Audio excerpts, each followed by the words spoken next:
देश वाले अपमान करे दे क्या मान करे परदेसी।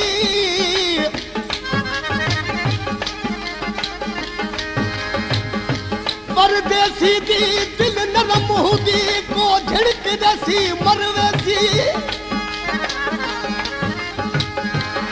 परदेसी दी दिल नरम हुदी को झिड़क देसी मरवेसी।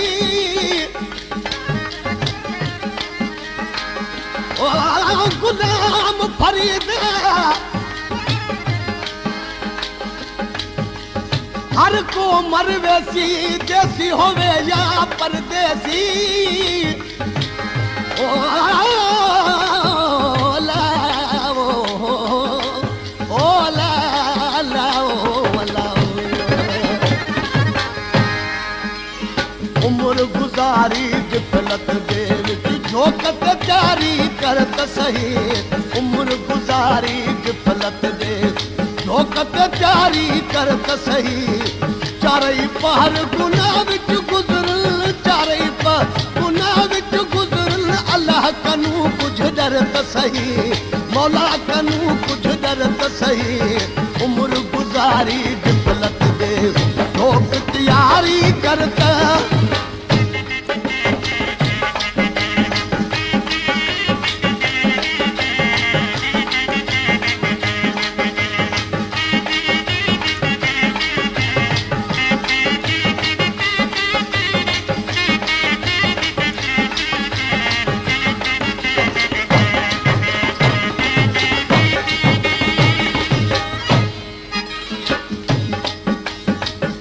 सदावी जमींदार के को कुटा के को मारा।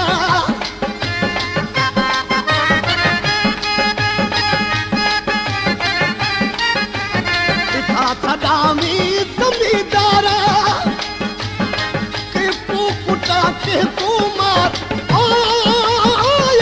सदावी जमींदार के को कुटा के को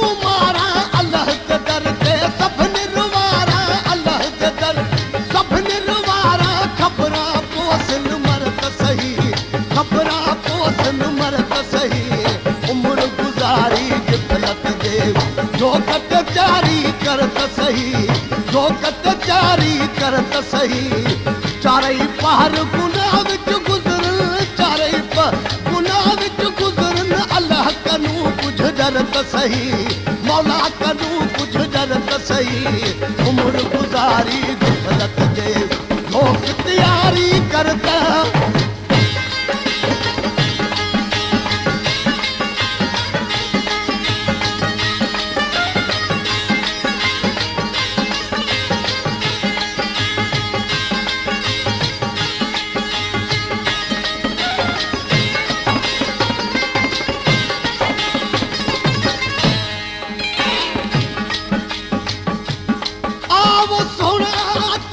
अल्लाह पे आनी क्यों मुद्दा लाज निकलिए।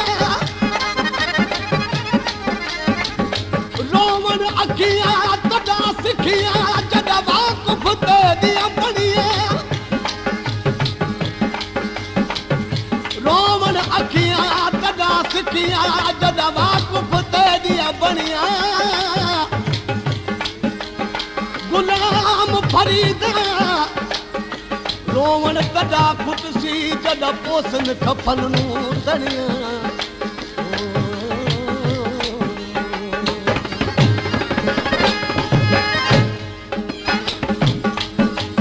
इथा भरे दई टोले कासे अगते तुलसन तोले माथे।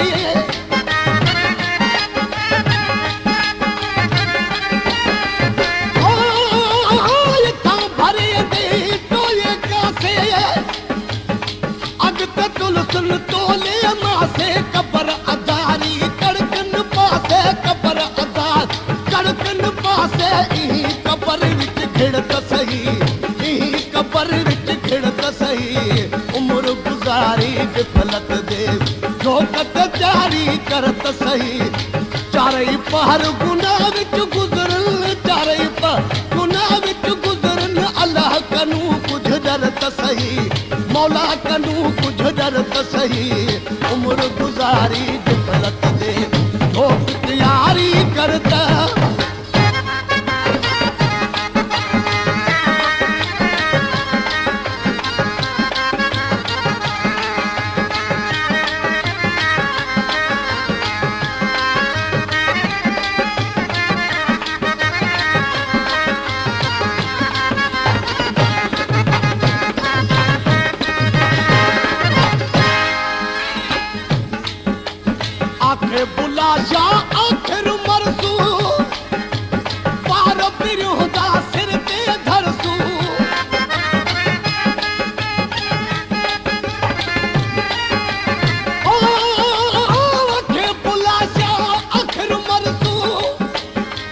कर त सही झोक ते जारी कर त सही चारई पहर गुनाह विच